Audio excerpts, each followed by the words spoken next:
Manchester United telah meningkatkan pembicaraan untuk Matthijs de Ligt, Joshua Zirkzee dan Manuel Ugarte.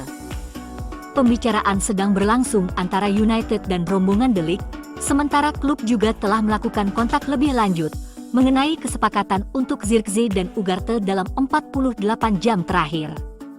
Manchester United melakukan kontak dengan kubu Matthijs de Ligt karena dia salah satu opsi yang dipertimbangkan sebagai bek tengah baru, termasuk Jarrad Brandtwaite. De Ligt terbuka untuk bergabung dengan United meski tanpa sepak bola UCL. Bayern bisa menjual De Ligt musim panas ini, tergantung keputusan Man United. Sekarang ada kesepakatan total dengan Kia Joorabchian, agen Joshua Zirkzee, mengenai persyaratan pribadi, komisi, gaji dan bonus. United sekarang akan melanjutkan pembicaraan dengan Bologna mengenai struktur bagaimana klausul pelepasan 40 juta euro akan dibayarkan. Dulu kala, Sir Alex Ferguson secara serius menelpon pemain incarannya untuk berbicara langsung tentang prospek bermain di MU. Manajer Manchester United, Erik ten Hag, melakukan hal yang sama musim ini. Erik telah melakukan kontak dengan mantan kapten Ajax, Matthijs de Ligt, untuk meyakinkan sang pemain agar bergabung dengan MU. Ten Hag telah bertukar percakapan dengan de Ligt, menjelaskan visi dan proyeknya. Hasilnya de Ligt menginginkan MU. Persyaratan pribadi disepakati antara Matthijs de Ligt dan MU. Perwakilan United diperkirakan akan tiba di Munich besok untuk memulai pembicaraan antar klub. Joshua Zirkzee juga melakukan panggilan telepon pertamanya dengan Erik ten Hag mengenai kepindahannya ke Manchester United. Niatnya untuk bergabung dengan Man United diketahui dengan jelas oleh Ten Hag yang juga menyambutnya. Manchester United mengharapkan sejumlah pertanyaan dan pendekatan untuk Christian Eriksen musim panas ini yang tersedia untuk transfer. Man United ingin menjual Christian Eriksen dan sangat senang dengan kampanye Piala Eropa 2024-nya, dan hal itu dianggap membantu meningkatkan nilainya. Rasmus Højlund dan Christian Eriksen tersingkir dari Euro 2024 menyusul kekalahan 2-0 dari Jerman di babak 16 besar. Pertandingan ini juga penuh kontroversi, dengan banyaknya keputusan VAR dari dua wasit Inggris yang aneh. Upaya gol Denmark digagalkan dengan kejam di babak kedua, ketika tendangan Joachim Andersen dianulir, karena rekan setimnya Thomas Delaney berada dalam posisi offside. Di Euro pertama Højlund, dan mungkin yang terakhir bagi Eriksen, berakhir dengan kesengsaraan bagi Denmark. Christian Eriksen dikritik oleh Rafael van der Vaart. Legenda Belanda berpikir dia bisa berbuat lebih banyak pada malam itu. Sekarang dua bintang Manchester United kembali ke rumah menjelang tur pramusim 2024.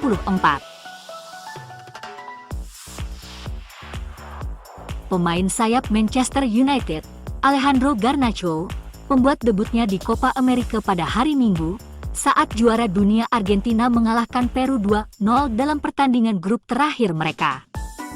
Pemain berusia 19 tahun itu dipercaya oleh bos La Albiceleste Lionel Scaloni saat dia melakukan perubahan.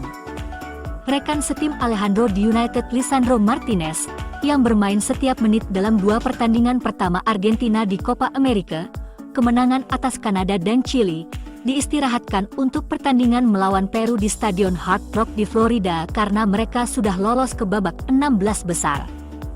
Alejandro Garnacho menunjukkan kecepatannya yang luar biasa saat ia mencatatkan caps kelimanya untuk Argentina.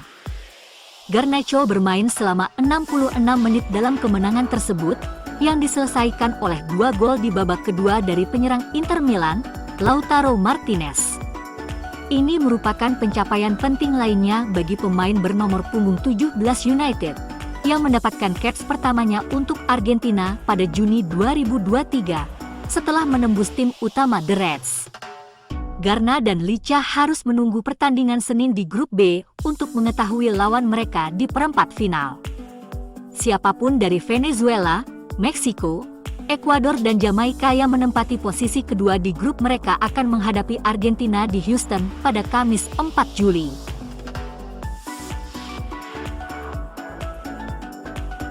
Legenda Arsenal Gilberto Silva yakin Casemiro, yang kesulitan di Old Trafford musim lalu, akan menjadi pilihan yang sangat kuat dan stabil bagi mantan klubnya untuk menggantikan Thomas Partey. Casemiro menikmati musim pertama yang menggembirakan di Manchester United, namun mengalami musim 2023 hingga 2024 yang buruk. Pemain berusia 32 tahun, yang mengangkat 5 trofi Liga Champions di Bernabeu, kesulitan memberikan perlindungan di posisi bek tengah. Namun Gilberto yakin Casemiro hanya tampil buruk karena kekacauan di Manchester United, dan akan menjadi cocok untuk Arsenal. Manuel Ugarte berada di posisi teratas sebagai suksesor Casemiro. Ia uak teratas dalam hal kemampuan saat ini, menurut perusahaan analisis data Sky Sports. Pemain internasional Uruguay tersebut memperoleh skill sebesar 90,5. Dari segi harga, pemain asal Amerika Selatan itu tidak murah. PSG ingin mendapatkan kembali sebagian besar dari 60 juta euro yang mereka bayarkan kepada Sporting CP untuk pemain tersebut musim panas lalu. Sejauh ini, laporan menunjukkan bahwa MU hanya mengajukan tawaran 30 juta euro. Dengan diskusi masih dilakukan. Aston Villa dan Everton melakukan kesepakatan pertukaran pemain dengan harga serupa demi menghindari FFP. Lucunya, kedua pemain dikembalikan ke klub asal dengan alasan peminjaman. Mengapa ini bukan sebuah celah, namun juga mengapa hal tersebut harus dan akan ditantang. Penting agar pembukuan suatu perusahaan benar. Pertama, berdasarkan rekening, perusahaan membayar pajak. Kedua, berdasarkan akun, ditentukan apakah suatu perusahaan dapat terus berdagang atau harus bangkrut, dan secara teori pemasok juga dapat melihat akun tersebut untuk menentukan apakah mereka ingin berbisnis dengan perusahaan tersebut. Biasanya, sangat aman untuk berasumsi bahwa suatu transaksi dibukukan di akun, dengan cara yang dapat menggambarkan dampaknya. Inilah sebabnya UEFA menyatakan bahwa sebagai aturan, aset yang ditukar tidak dapat dianggap bernilai lebih tinggi daripada yang ada di neraca, yaitu 0 untuk pemain akademi. Mengapa posisi FFP dari MU akan meningkat pesat musim panas ini? Lihat gambar di layar. Pada tanggal ini, kerugian terbesar ketiga yang pernah terjadi di PL mulai musim 2021-2022 tidak akan dicatat. Jika investasi tidak dilakukan pada skuad musim panas ini, FFP tidak boleh disalahkan. Manchester United masih memantau Jeremy Frimpong di Leverkusen, yang memiliki klausul pelepasan sekitar 34 juta pound. Ten Hag berpikir bahwa dia dapat menggunakan Frimpong sebagai winger kanan dan bek kanan bila diperlukan. MU melihatnya sebagai nilai uang yang lebih baik daripada kesepakatan Olise. Jangan tidur dalam kesepakatan ini. Juara Bundesliga yang baru dinobatkan pekan ini, mengonfirmasi bahwa mereka harus menjual setidaknya salah satu bintang tim utama mereka, dalam upaya memastikan mereka memiliki uang tunai untuk dibelanjakan manajer Xabi Alonso di jendela transfer musim panas. Pelatih Spanyol itu akan sangat ingin mempertahankan gelar juara musim depan dan membutuhkan penguatan untuk mewujudkannya. Frimpong, 23 tahun, memiliki pengagum di seluruh Eropa dengan Manchester United, dilaporkan sudah melakukan pembicaraan dengan klubnya tentang klausul pelepasan 34 juta pound yang ada dalam kontraknya.